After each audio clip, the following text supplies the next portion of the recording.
Good morning, world. My name is Daryl J. Bennett. Actually, let me start that again. I know it's live, but I'm going to start it again because I want to start it again. Good morning, world. I am Daryl J. Bennett. I want to talk today about relationships. I want to talk about relationships. That's really on my heart to talk to somebody about. And if it's one thing I want you to leave with, I want you to leave with this one line here. You don't need more resources. You need better relationships. You need better relationships. I want to talk about three types of relationships. I want to talk about relationship with yourself. I want to talk about relationship with your divine nature, and then I want to talk about your relationship with other people. I want to talk about all three. I want to talk about your relationship with yourself. I want to talk about your relationship. Actually, I shouldn't say your divine nature, but your relationship with God, because your relationship with yourself is part of your relationship with your divine nature. I want to talk about your relationship with God. I want to talk about the God spark on the inside of you and you connecting that with the greatness that you already have in that divine super consciousness, not the subconsciousness, but the super consciousness. And then I want to talk about relationships with other people. Why am I talking about that today? Well, for a couple reasons. One is my mother's birthday. Believe it or not, she was born on Juneteenth. Yeah, she really was. Also, it is Juneteenth, of course. That's the obvious. Juneteenth was a day of I won't say so much it was celebration, it was information. The freedom had been given, but the word had not been received. Think about that for a second. What in your life has already been released? Released to you by others, released to you by the divine, released to you by life, but yet you haven't received it yet. And so you think it's been withheld. That was the story in 1865 in Texas and across this country. The story of Juneteenth is not just the story of a people, it's the story of a paradigm. Slavery was destructive mostly as to how it destroyed people's mindsets.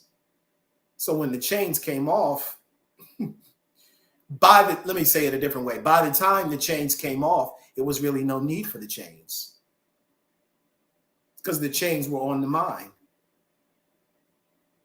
Wasn't it Carter G. Woodson who writes almost 40 years after the abolition of physical slavery, where he talks about the miseducation of the Negro?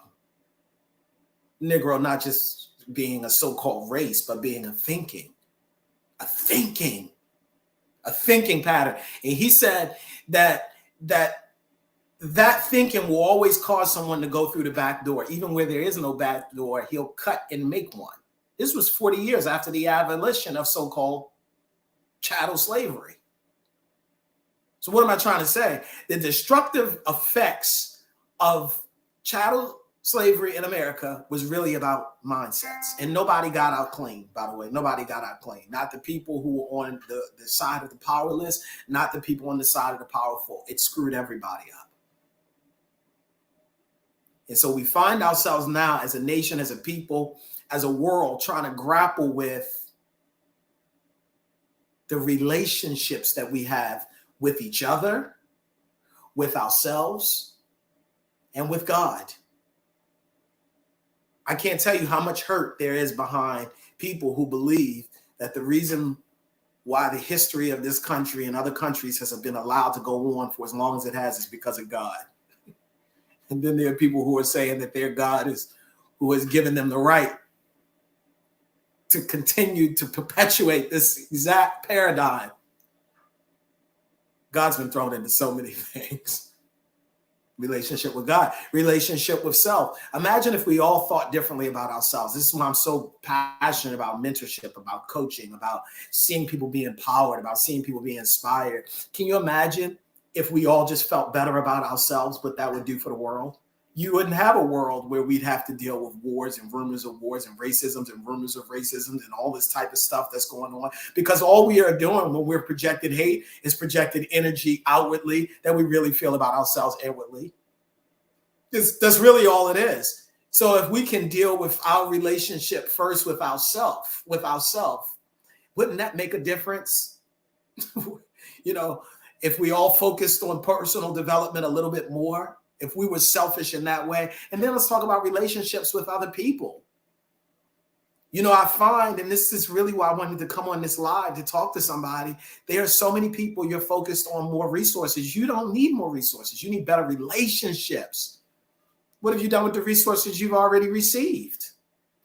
You need better relationships. You need more people in your corner that's going to help you get to the next level. You need people that's going to think differently, that's going to thought partner with you to help you think over your problem and not just about it. That's partly the issue now. All of the people around you are talking about your problem and not helping you talk through that thing, not helping you talk over it. Who in your life can you pick up the phone and by the time you get off, when you finish, you feel invigorated? Maybe you were tired when you got on. Maybe you were frustrated when you got on. Maybe you thought it was no way you could make it when you got on, but you get on the phone and this person helps talk you out of the stuff that we all go through. Who in your life is like that? Or is everybody in your life pulling you back? Remember The Godfather? Y'all know that's one of my favorite movies, but I'm talking part 2. They shot up that man's house. They had no business shooting up that man's house. And he was in his bathrobe and he was yelling at I think it was Tom was in the room. This is Corleone. And he said, every time I want to come out, they keep pulling me back in. They keep pulling me back in. Is that your story? Is that your story? That people keep pulling you back in. They keep sucking you back into a lifestyle you said no. To a paradigm you said no, to a thinking you said no to a mindset you said no to a way of living that you said I have to get away from. So relationships, I want to talk about relationships today. And I want to talk about the fact that if you can begin to start building and rebuilding the relationships in your life, it will change your life. Now, you should read my book, Come Back Swinging. You really should, because then you would understand me a little bit more. You would know that what I'm sharing with you specifically today doesn't come from a YouTube video that I saw. It doesn't come from something that I watched the other day and it made me feel good. And I said, you know what, I'm going to repeat this on a live one day. No, this is my life. I've been through this. Do you want to know one of the reasons why, even through all the stuff that I've been through in life, even through all the journeys that I've been through in life, why I continue to have success? Because I understand the power of relationships. And you know something about it? I don't need a lot of relationships. I need the right relationships. I've got the right relationships. I'm seeking for the right people. I'm seeking for the right people. 5 years ago, I was sitting in a federal prison. That's what I say. You need to read my book. You need to read my book. You need to read it. I need you to read it, because if you read it, then you would understand that what is exuding out of me when I talk to people about comeback swinging being a lifestyle, when I talk to people about changing your relationships, changing your paradigm, changing your situation, that I'm not just telling you this as a word of inspiration. I'm telling you it as a word of information. It's information. It's information. Government agencies bring me in and they pay me to teach their people this. This is what I do. This is when I really get excited, and I haven't done it to the extent that I wanted to before, because I've allowed I've had to be involved in other things business wise. All right, but this is my first love. This is my first love, helping people to understand the beauty of who you already are before you got mixed up in what the world said about you. Who did you believe you could be before you started listening to everybody else who said that you couldn't be it? That's what I want to know. Before you got the degrees, before you got the accolades, before you were so suchy much, before you were the director of this and the VP of that, before you had all those things, who were you?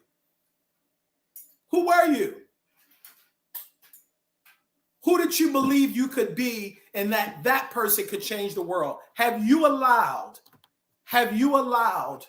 the things in your life to muddle your relationship with yourself? That's what I found was happening with me. Let me tell you a little bit about myself. I didn't even plan to go here, but I need to talk about this. I spent so much of my life trying to be somebody else, y'all. Not so much for other people, but because I thought that's what it would take for me to achieve the things that I wanted to achieve. That's what I thought. That's what I thought. I was wrong. I was really wrong. But I spent so much time in my own head. So I'm starting first here, y'all, with relationship with self. So let me follow the blueprint, y'all. I'm starting with relationship with self, then I'm gonna go to changing your relationship with God, and then I'm gonna talk about your relationship with other people. I want to start with relationship with self. I had a really bad relationship with myself. I didn't understand that though then. I didn't know that. I didn't have the language for it then. I didn't know what I know now. Then I didn't know it. And I didn't know I was me. Can I just say that too? Sometimes we do things in the ether. We do things in the abyss. We do things in the pit. We do things in places and spaces in our life because I didn't know I was me. You heard what I'm trying to say to you? Have you ever been there that you didn't know who you were? You didn't know who you were called to be. You didn't know the specialness, the uniqueness, the calling, the beauty, the magic, the awesomeness, the amazingness on your life. So you did things. That was my story. That was my story. I was seeking for acceptance in other people. You know something I learned? You're never going to get in other people what I can't find in myself. So one of the first things that I had to do was to begin to do work and have people help me, wise people, people that have the blueprint, people who've been through it, people who walk people through it, coaches, mentors, advisors, elders, pastors, okay, spiritual leaders, people who can help me walk through the process of changing my relationship with myself. Therapists. Yeah, I got therapists too. I know y'all need to get past that stigma behind that. You need somebody that's going to help you work through the stuff in your mind. If your shoulder was screwed up, you go see a doctor there. Well, if your mindset is messed up, if your mindset keeps giving you the same results, when do you go to somebody and say, I need help? And so part of the struggle with me was, and I talk about this in my book, Come Back Swinging, was that I had graduated from Harvard Law School and I was too proud in that life where I was at 24 years old. You got to think about it, right? I had been winning my whole life. I had been winning. Even when I was losing, I was winning. Right. And I was winning. Right. I was winning. And the problem when you always are getting wins, even when there's little losses, but you're always getting wins, and the losses, you don't really feel the losses. The problem is you can start drinking your own Kool-Aid. You really shouldn't be passing out that Kool-Aid to nobody. But when you start drinking your own Kool-Aid, and so what I started recognizing and started believing was I was the only one. Now let me help you understand what I mean by the only one. I started going through a depression where I felt like only I understood what I was going through. That was the first step, y'all. That was the first step. I want to talk to somebody here, particularly you're highly educated, you got a great career, people know you, you're successful, and you've isolated yourself. I'm trying to tell you that's the first step. It's the first step. The isolation. And I talk about this more in my book because I share about how it really started with me in law school. See, and when I went to college, I went to Morehouse. So, we were in Atlanta. It's warm. It was camaraderie. It was community. We were, I can probably count on my hand the number of times I just stayed in the dorm. But law school was different. Law school is much more serious, much more refined. People are older. People got their, things in order in their life. People have wives and kids and responsibilities. And then you add the fact that now I was leaving from Atlanta, Georgia, Black Mecca, Atlanta, Georgia. And now I'm in Boston, which was a little different. I won't editorialize because I'm going to be in Boston tomorrow for some meetings. So I don't want to say nothing bad, but Boston, just so you know, tomorrow will be the first time I will have gone to Boston since I graduated from law school in 2010. So that lets you know. All right. So I'm in a whole different city now. I'm in a whole different climate. It's cold. It's the reason why all the Ivy League schools are in the northeast part of the country. I'm telling you, because what else you going to do up there but study? You better go in there and study. You couldn't have no Harvard down in Miami. Ain't nobody trying to be in the house studying because you want to be out enjoying the weather. But it's a reason. It's that cold weather. And it's some cold attitudes and it's some cold personalities. And I'm not talking about the school now. I'm just talking about the cold climate of where I was and what I was going through. And I started isolating myself. And you need to listen to me, y'all. Somebody needs to hear me on this. Your relationship with yourself is the most important thing in the world. It is. It is. It is. And if you begin to isolate yourself, that's when now you get picked off. There is a scripture in my faith tradition that says that the enemy goes around like a roaring lion, seeking who he may devour. Now listen, he ain't a lion. He ain't a lion. He ain't. He goes around like one. He couldn't be a lion. Because there is a lion in the tribe of Judah. But the point I'm trying to make is he goes around as a lion. What do lions do? Lions pick off the weak one. That's how they always do. They always get the one that's weak. They get the isolated one. They get the isolated one. Listen to me. Stop isolating yourself. Stop putting yourself in places and positions and situations where you're isolated. There's a difference with being by yourself for a time and being isolated. There's a total difference. So the first thing that you got to do is you got to change relationship with yourself. I work with people around that because people ask, well, what does mentorship with you look like? Well, one of the things is I help you change your conversation with yourself. You got to start talking nicer to yourself. I had to do that with myself. You're not going to get anywhere talking down on yourself. Talking down on yourself. You know how I know when you talk, how you talk down to yourself? Because how you talk to other people. You want to know how you talk down to yourself? What you accept with other people to talk about with you and to you. You will never accept from other people to speak to you a certain type of way when you stop talking to yourself that way.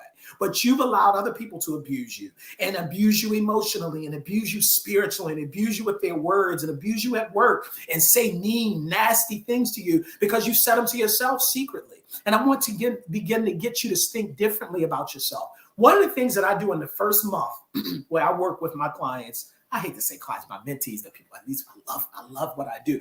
One of the things that I do is I say, look, month one, every day, you're going to get in the mirror and you're just going to talk to yourself. You just need to get to talk to yourself because you've been talking to yourself all day. If you think about it, you may have not done it in the mirror. You've been talking about your faults. You've been talking about your mistakes. You've been talking about your mess ups. And the problem is the older you are, the more faults, mistakes, and mess ups you probably have. And you've ruminated on it. Ruminated. It's a deep word. It's what cows do. It's not just eating it and it goes down and it's passed out and passed away. It's ruminating on it. It's where you chew on it and chew on it. It goes out and it comes back up and you chew on it, you go back down and it comes back up again. It's the tape that's running your mind. The tape that told you since you were a kid you weren't good enough. The tape that told you that even though you got that degree, you're still not lovable. You're still going through that. You're still trying to prove with somebody, with your work, with your businesses, with your brands. That was me. That was me. That was me. Who are you if all that was taken away? That was what I had to learn. That was my journey with Come Back Swinging. That was my journey. If everything that you have right now was taken away, who would you be? If everything you put your pride in, that you put your stake in, that everything that you're proud of, you know the stuff that we do when we go to galas and we, well, what do you do? And we introduce ourselves, that thing. If that was taken away, what would you be? And that's the question. Because if you don't build your house on the rock, it will fall away. I help people build their house on the rock, on a foundation where you come to understand, who am I for real? Who am I for real? Some of you, paper dollars ain't the issue. I work with people that have 10 times more paper dollars than I might have at this present moment. But the problem is you don't have an understanding of purpose. You don't understand passion. You're so connected with trying to get the next check that you've lost your zest for life. That's why, and I'm going to say it, but that's why you feel like every morning you're one phone call away from just ending it all because you aren't living your assignment. That's what I help people do. Your relationship with yourself is partly going to be connected to, is your assignment being fulfilled? Yes, you have a profession, but is it connected to your purpose? Is it connected to the thing that you were supposed to do? Is it connected to your soul's agreement with what you agreed to with the divine before you ever came on earth? I know your business has KPIs. I know your company has growth things that they need you to meet. But I want to ask you, before you ever joined that company, before you ever met that manager or sales director or SVP, EVP, SS, something VP, the managing partner, whatever, before all of that, there was an assignment on your life. Do you know the assignment? Do you know your life's call? Do you know your divine birthright? So the second thing is your relationship with your God.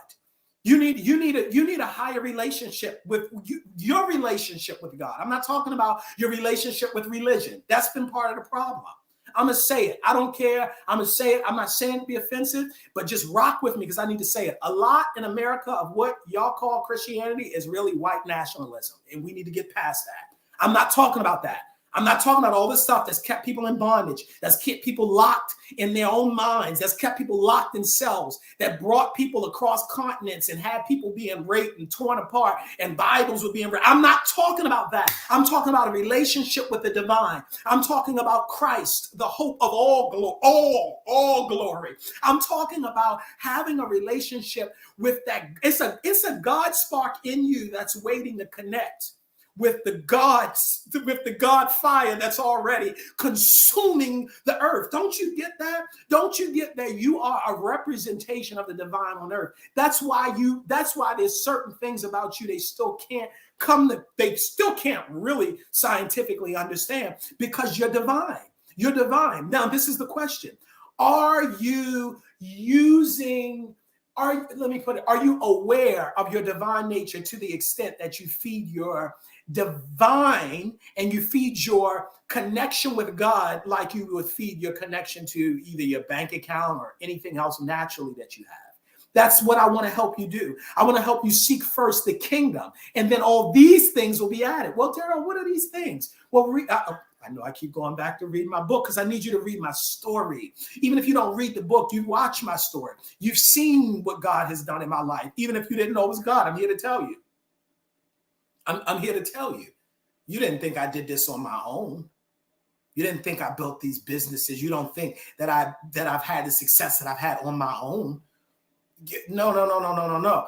I have a relationship. I have a relationship that even though I might have human faults, I have a relationship. You understand what I'm saying? I have a relationship. I'm connected. I'm like the phone. The phone only has the power it has if it's connected. The moment the phone dies, it ain't no use to you. In fact, when the phone starts going down, it starts sending alerts saying we're shutting some stuff down. If your phone's like mine, it starts shutting down apps. It starts shutting down the screen because it's letting you know you've moved away from your power source. You thought you could do it on your own. You've been out too long on the sea, Daryl, because I was on the sea the other day and I was out there so long, couldn't get to the plug. And it's like you haven't been plugged up. And what I want to help people do is I want to help you get more plugged up.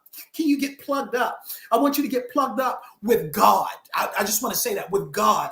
So maybe you've been introduced to religion. I'm not talking about religion, but have you been introduced to a relationship? What would your life look like if every day, I'm going to tell you something practically. This is what I work with people. Every day for the first 1% of your day, 1%, that's 14 minutes, 24 seconds, 1%, you just got silent in a quiet place of reflection. And just waited on a word. If you did that every day for 30 days, what would that do? How would that change your life? Before you checked your inbox.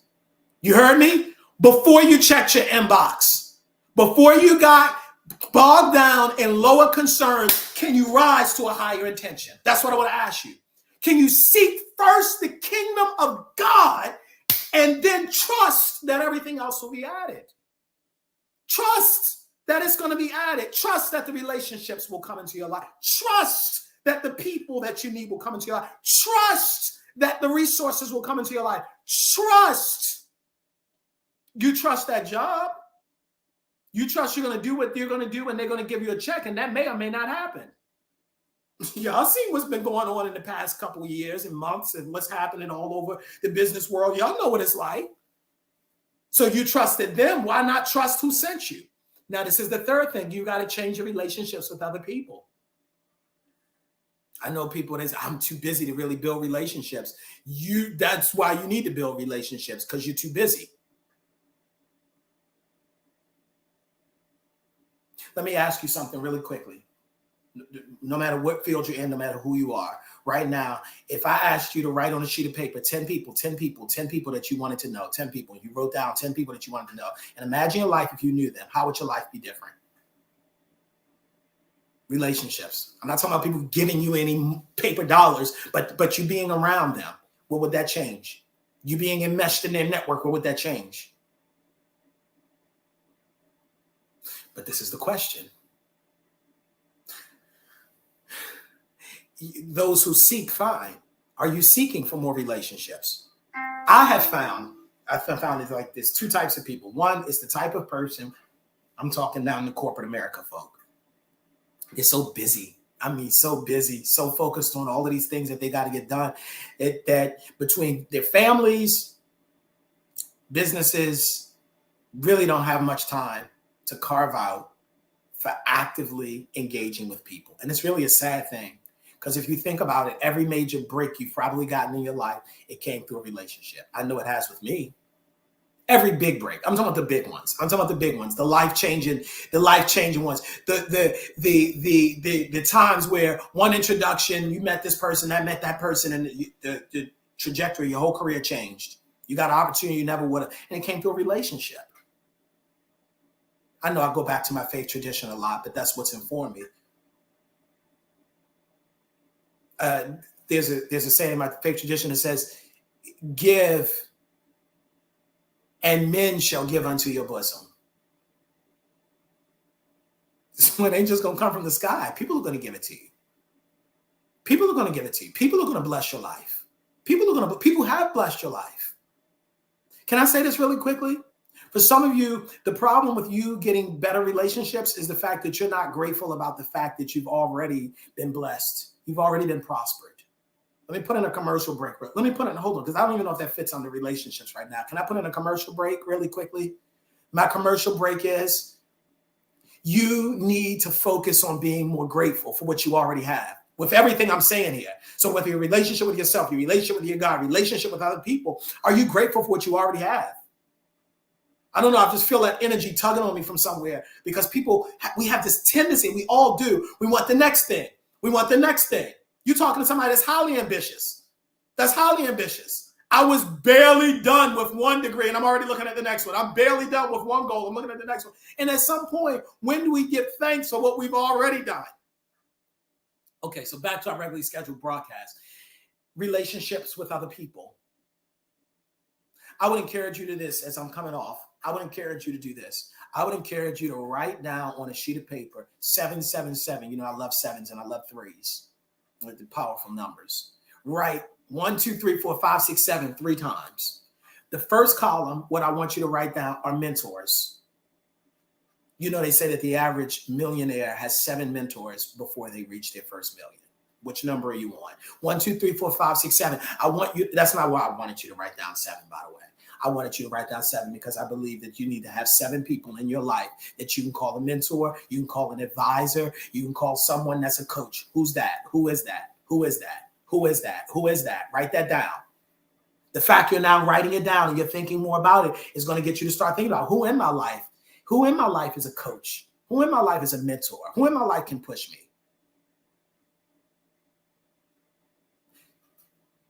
Who in my life can help me get to the next level? Do you notice that all high performers have coaches? Do you get that? It's like 2 types of people. You got the ones that are continuous learners and the ones that stop. So you stopped. Maybe you got a great degree. Maybe you got a terminal degree, you got a PhD, but you stopped. But the ones that are the high earners, the high performers, they're the ones that always have a coach. You should always have somebody. You should be intentionally seeking that. Second column, 7 people, peers. Who are your peers that are going where you're going now? That's the question. You know what I find interesting? How many people, and if I got $1 for what I'm about to tell you, I could already have invested in something really nice. I could invest in something nice with this money, right? Because I get this often. Daryl, you know, everybody in my circle is negative. I could say this, so I can be free to talk to y'all on social media, because I can't say this if I'm listening to the person, because then they might hang up the phone on me. This is what I think every time somebody says to me, everybody in their circle is negative.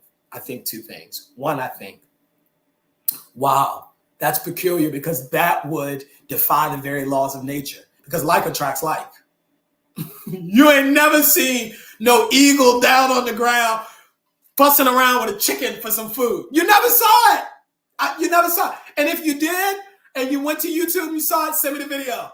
And we're gonna look at it together, but I think it was probably doctored. You never saw it. Because that's essentially what you're saying. I'm an eagle, all my friends are chickens. No, don't do that.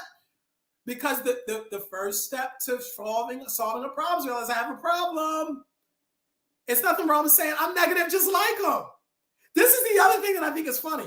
I guarantee you, and this is what happened to me one time, right? I knew somebody that said this, right? She's like, everybody in my circle negative. Well, she started introducing me to people in her circle because, I'm mentoring her and I'm working with her. So now I start working with other people in her circle. Do you know what other people in her circle were telling me? Y'all know what I'm about to say. Everybody in my circle negative. Yeah, so everybody had the idea that they were the only positive one holding up their friend circle, and everybody else around them was negative. And I'm trying to make light of it, but I'm also trying to make a very serious point about who you intentionally decide to hitch your wagon to. And I know we make that a marriage term, but I think it's so much bigger than that. And connect with in your relationships with people is going to make a huge difference in where you go. It's going to make a huge difference. And it's going to make a huge difference, y'all. This is what I tell parents of teenagers. This is what I was just telling this one mother. She said her son is 13 years old. I said, that's the age, because that's the age where people start deciding, okay, are we going to a school program or are we going to go stick something up or do something else?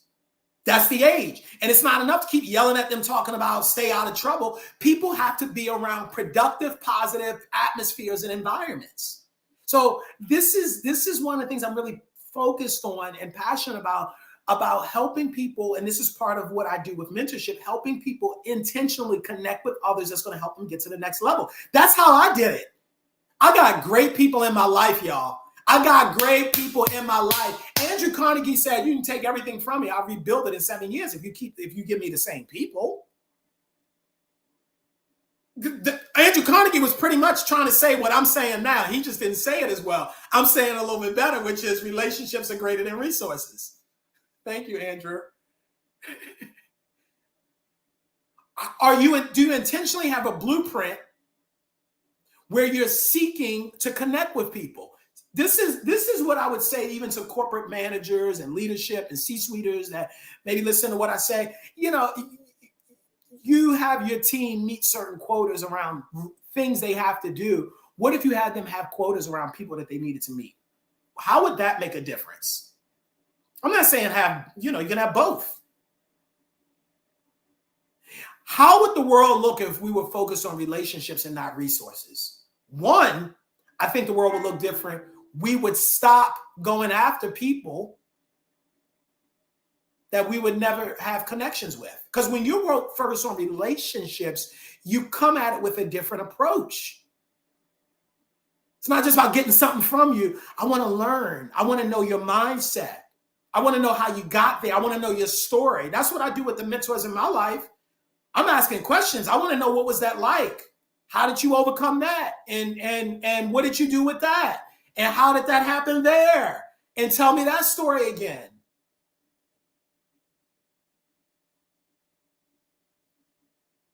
How would your life look if you had a high-level conversation every day with somebody? And preferably somebody different. What would that do for you? High-level conversations.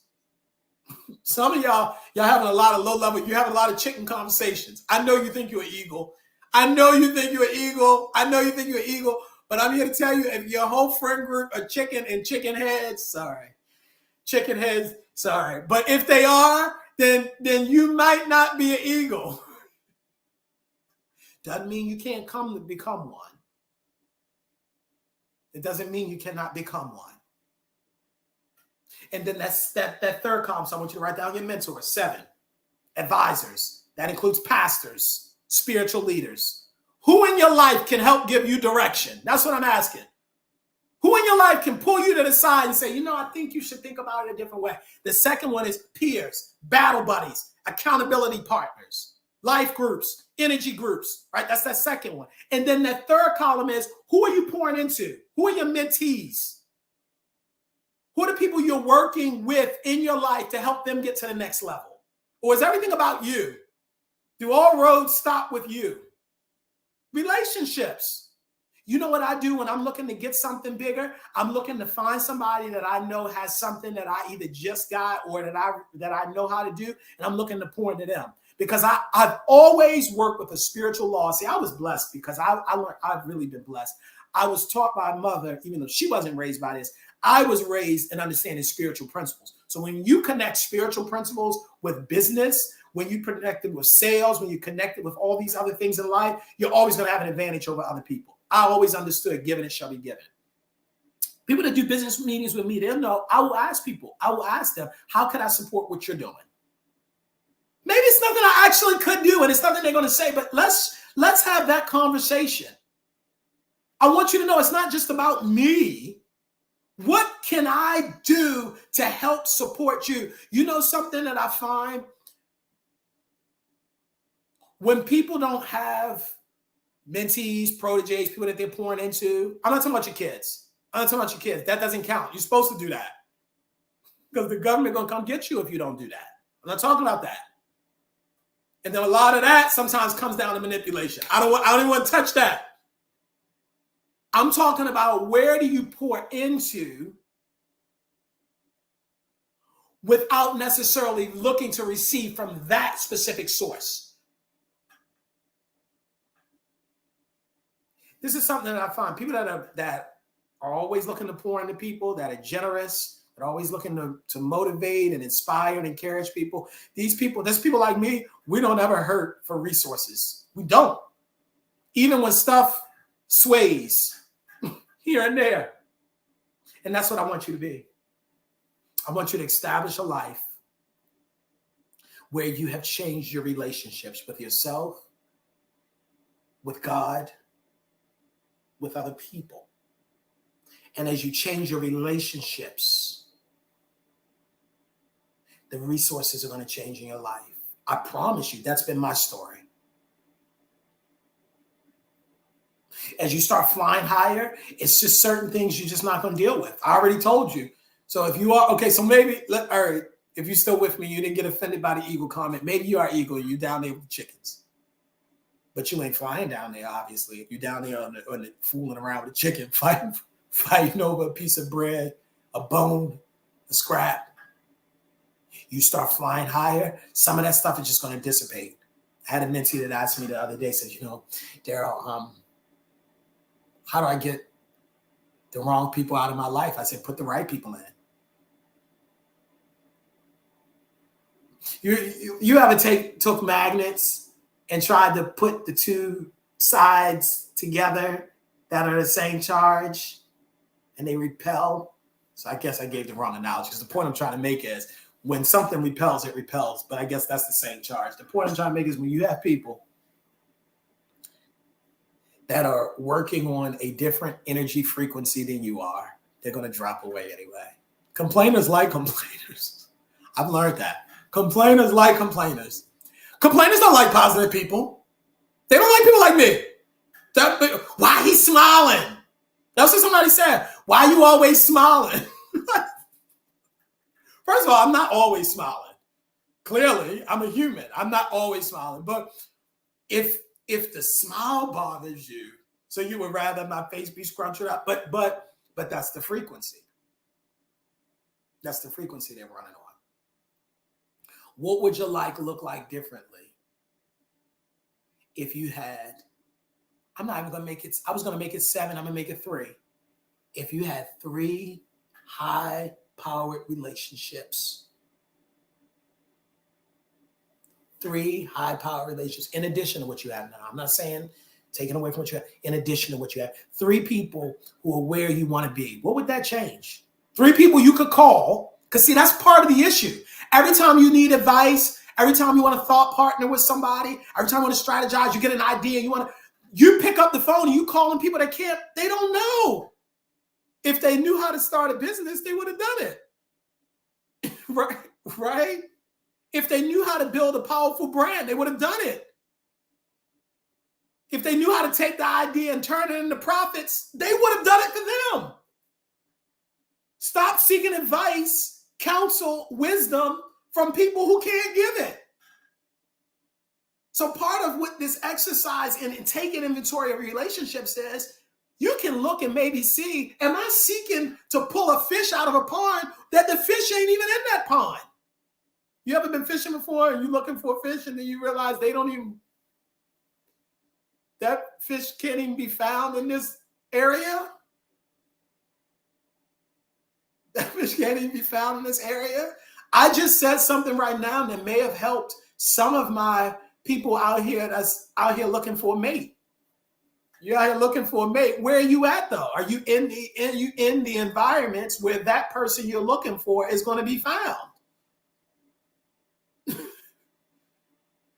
Birds of a feather flock together, y'all. People have the mindset of ambition, who are up and coming.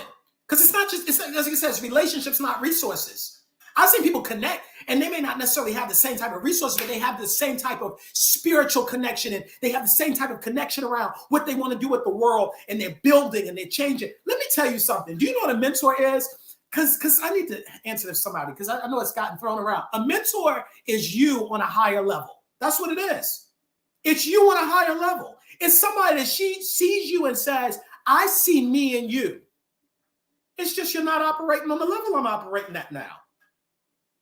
That's what a mentor is.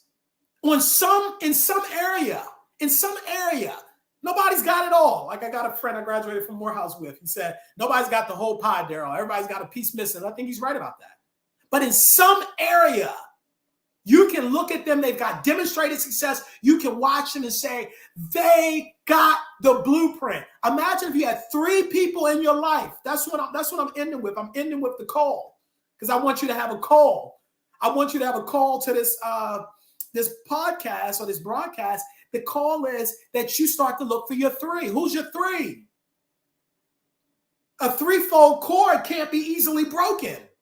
Who are 3 people in your life you can call right now and say, I got this idea. I want to run this by you. Let's meet at the Starbucks. Or can we Zoom really quickly later or talk about this? And they have wisdom to give you, not just encouragement.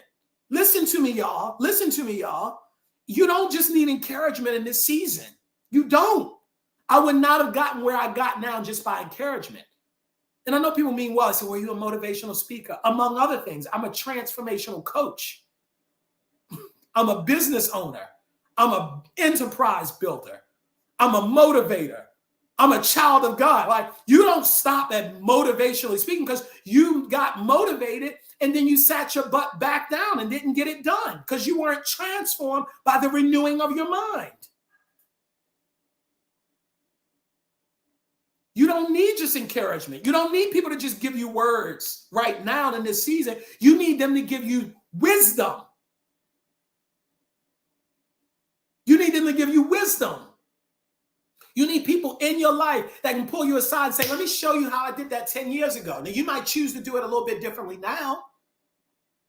Let me show you how that worked for me when I put that in place then. Who in your life can you do that to? If you're listening to me right now and you don't have your 3, then that's a problem. That's fine that you know it. It's not fine that that's the thing, but that's fine that you know it now, because now you can change it.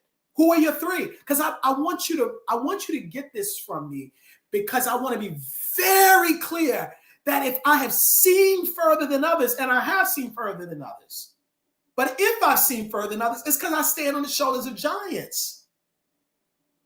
I have people in my life that I can go to on almost any situation I'm going through. Listen to me, y'all. Any situation, whether it's relational, whether it's personal, whether it's spiritual, whether it's business, whether it's career, because it's slightly different, right? So I'm going on a career versus running a business. I have in each of those that I just mentioned, health, nutrition. I've got people that I can go to. I'm not talking many people, but at least 3 people that I know can give me sound wisdom and counsel. And this is the beauty of that. These people don't know each other. So when I have 2 people say the same thing to me about a subject, then I know I need to take heed. Out of the mouth of 2 or 3 witnesses, let every word be established.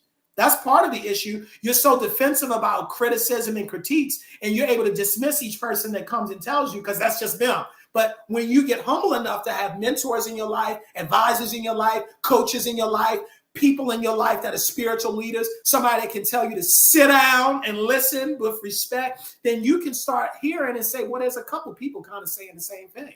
I went through a period in my life where my pastor was saying the same thing that my therapist was saying the same thing that the person who was working with me on my business was saying. And none of them know each other. And they were all coming from completely different areas, completely different approaches. And they were all pulling on a blind spot of mine. And I had an attitude with each of them when they brought it up to me, with each of the 3. And finally, I had to sit myself down and say, Daryl, what is the point of having these people in your life if you don't listen to counsel? How many great leaders were there, so-called great leaders, and they never listened to the generals? Do you have generals?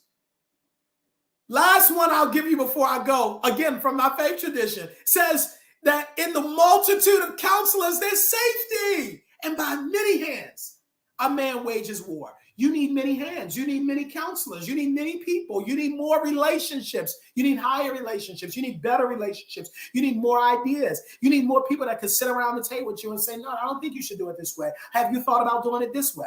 Not people that's going to manipulate you. Listen to me. That's not a mentor. Not people that's bossing you around. Not people that's managing your life. Not people that's trying to tell you what to do and go here and go there. People that are going to help you understand a different perspective. People that's going to ask you questions that you haven't thought of. People that's going to show you an avenue that you didn't know about. People that's going to give you an idea that didn't come into your head already. That's a relationship. That's a relationship. You need higher relationships. If you had higher relationships, I promise you, you'd have more resources. This is where I end, and I promise this is my end, because this is my call to action. If you listen to me and you say, Daryl, I hear you. I need better relationships. I want you to call me. I was supposed to have the number coming across my screen. Call me, 888-571-3989. You're listening to me on social media, DM me, reach out to me, email me, contact@darrellbennett.com, DARRELLBENNETT. Reach out to me. This is what I do. Well, what are we going to do? What is the process? The first step is we're going to have what's called a clarity call. That's the first step. We got to get clear on what you want. I find that there's so many people going around in life, they're not even clear on what they want. And the very fact that you know it is when you ask them, and they start staring and stuttering. So the first step that we have, I don't call it a strategy call, I call it a clarity call. We sit down and we get clear about where do you want to go. I might not even be the person for you. I just might have somebody in my network that's good. I have a great network. So no, I'm not all things to all people. I can't be. There's certain things I hear, nope, can't get involved with that, but I got the right person for you. But what the clarity call is going to do is help you get clear. Johann van Gogh said, if I said it once, I'm sure I said it at least 1,000 times. Y'all know it's one of my favorite quotes. At the moment of commitment, the universe will conspire for your success. You need to get committed. I want you to have a commitment. That's what the clarity call is. We don't get the commitment yet, but we at least get clarity. We get clarity on where do you want to go. We get clarity on where are your dreams and desires. We get clarity on the fact of, be honest, do you really like what you're doing for a living? Just keep it real. Like we say from where I'm from, keep it a buck, keep it 100. Do you really like it? If you like it, then we're good. And we talk about other things. But if you want to help me come behind the veil, so maybe you pulled in, like I was working with somebody recently, or I am working with them, but I'm still working with them through the process, brought in over 1.2 million or something in sales last year. And I was like, okay, that's nice. So maybe not paper dollars is what you need, and that I can help you with that because of the threshold you're already at. But what your problem is, you're not living with passion. You're not living with purpose. You're spending 100,000 of it just on therapy and stress relieving tactics and all this other stuff that you wouldn't have to go through if you were in a career that you loved, if you were aligned with something that you felt called to do. So I'm working with this gentleman. He's in data, and that's the field to be in, data and tech and all that. But because of his role, he's just like not loving anything he's doing with his life, and was struggling significantly. He's doing better now. But we're working on getting him from where he is to where he needs to be, because that's part of what I believe. I believe there's a life you're born to, and then there's a life that you're destined to. That's what I want to work with you on. How do you go from the life you were born to the life you're destined to? Yeah, I mean, you were born into that life, and you know it because there was what was expected of you. I work with some people. This is their whole life. They've just gone about what was expected of them. You know how many people that I talk to, and that's their story? They went to that school because their parents expected them to go. Their parents were immigrants, and that was their parents' dream for them. So they did it. They acquiesced. They became a doctor because their parents wanted them to do it. So they became the doctor. Now they have spent the better part of maybe 10, 12 years of their life chasing an accolade they didn't even really want. And so now what? So they're at my doorstep. And now it's about how do we use your experiences, because nothing will be wasted. The divine knew you were going to go through that before you were ever even brought onto the earth. So, all right. So now how do we talk about all the things that you've gone through and you've done and your experiences and your schooling and your teaching and all of your portfolio? And how does that now bring us to an understanding of where you're divinely positioned? Because that's where your happiness is going to be. You wouldn't be so fussy with everybody if you had better relationships. I'm trying to tell you, I need to get off here, but I need to tell this to somebody. You wouldn't be so snappy with your team, with your staff, with your wife, with your kid, with your cat. You snapping at the cat. Why? Because you're frustrated at life. Because you've neglected a relationship with yourself. You've neglected a relationship with God. You've neglected building positive relationships with other people. At what point did we come to earth to, how did we lose the beauty of coming to earth for really a spiritual dynamic experience, and it just came to about accruing resources? Don't you get the irony in that? That you come to an earth that's fully abundant, lush, with everything you'll ever need, and yet lack becomes the predominant story, and your whole life you're chasing fear. If you're not careful, you're chasing a spirit of fear and lack in everything. It's so much fear going on around. Oh, overpopulation, but yet you put on Google and you put in population centers of the earth, and it's wide swaths that aren't even touched. But they will have you believe that the earth is about to be overpopulated. They'll have you believe that. I was watching something the other day. I was looking at something on my Google, and I'm getting these. I must have clicked on a story I shouldn't have clicked on. I'm getting stories now about orcas that are capsizing boats. And now it maybe happened 2 or 3 times in the world ever. But now I'm getting all types of feed, all types of stuff coming across my feed. But this is the world we live in. The distraction for resources. And you gotten caught up in that. Can I say this to you? And then I'm gonna get off for real. At least I say I am. The best thing about the 40 months that I spent in federal prison, the best thing, and I don't really use the word best thing in federal prison in the same time, because it was a really stressful situation. It was stressful. It was. But when I had time to think about it afterwards, and I really, really thought about it, the best thing about it, let me tell you something. It totally and radically changed the way that I operate on every level. Meaning what? I'm not nearly as caught up in the world as most people I find are. And I don't say that as a criticism, because maybe I'm wrong and they're right. But the things that I found that I was so distracted by before, just so distracted by. I remember even when Instagram would go down. What's going on with Instagram? What's happening? I tried to send this picture 3-4 times. What's happening? And you checking the website. Even the website will say, is Instagram down? That means millions of other people are probably looking around the world too. The stuff that would bother me and shake me and stress me, and it just doesn't do that anymore. This is the best analogy I can give you. Imagine if you had to play a game. Let's say you like basketball. I don't know, I have that in my mind. You're playing basketball. You've been playing for hours. And you've been playing. That's all you've been doing for hours, is playing this game. And then the coach says, hey, sit down, take a knee. And you now have the opportunity to sit down. One, you got a chance to sit down. You thought all you wanted to do was play. It looks like a punishment because you on the team. Why? Because you want to play. You're not on the team because you want to sit on the bench. But now you get to sit out on the bench. First thing you do is you start noticing, one, how tired you were with playing. Go with me for a second. You do. Because you recognize, wait a minute, there's probably a better way.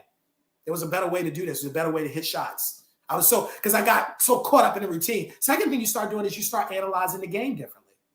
You're looking at other people. You're looking at other people who all their lives, they've only played the game. They've never had a chance to sit down. They've only played the game.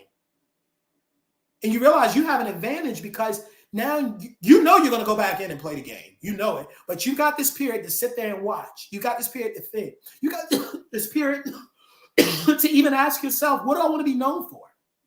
Is it just important for me to score a lot of points? Or do I really just want to, is this really about me helping my team get the victory here? You get really time to think, what is this about for me? Do I even want to keep playing? Some people decide in the timeout period in their life, they got to just take it, their life, because they don't want to go back in the game. But see, when you have time to sit and think, you can think about that. Henry Ford said the hardest thing for people to do is to think. That's why so few people do it. That's what he said. Think. What would your life look like if you just sat and thought? You had nothing else to do for days. Just yesterday, 2 days ago, I'm on the Harvard sailing team, Harvard New York club sailing team. We were going against Princeton. And we're on a boat, now we're on a boat with, surgeons and VCs and CEOs and, it's not many of us, but it's about 12 of us. Everybody's doing very well in their life, so to speak, from the outside, as it were, whatever that looks like.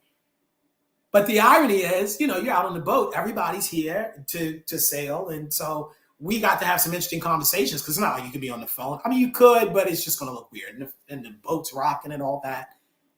So there's a rich opportunity for some really neat conversations in a way that you wouldn't necessarily have on land. Why? Because people are so quick to pick up their phone and I got to do this and I got to take care of this. Now imagine having that was a timeout for a couple hours. Imagine having a timeout like that for 2 to 3, 4 years. Imagine that. That's what happened with me. So I had 3.5 years to really sit and think, really sit and analyze. Really sit and consider. Really sit and wonder, what do I want my life to be? For real.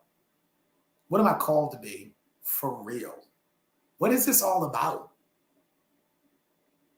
Oh, because that's the other part of the analogy. When the coach calls you out and you're sitting on the side, you're not on the side by yourself. There's other people that's got called out the game too. And you start to see how other people deal with it. Some people get called out the game, they got an attitude. That's why they never get put back in.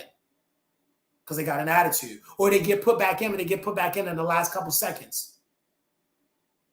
Some people are so stuck in their head about the fact they got pulled out, they can't even watch and observe the game because they're going through their own feelings about the fact that they got pulled out. Coach pulled me out.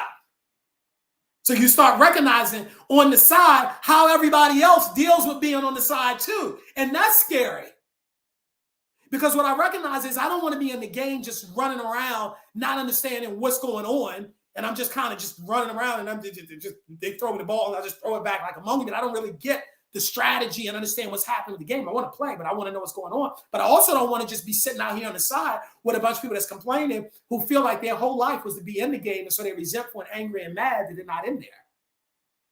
So I had time to think. I had time to renew. I had time to refresh. So what do you think happens when the coach says, all right, get back in there? What do you think happens? What do you think happens to a person like that? What do you think happens? What do you think happens? Well, you know what happens. You know what happens. All right. Let me leave you there. I love you. I want to see you succeed. I want to see you be blessed and prosper, even as my soul prospers. Stay tuned. We're going global.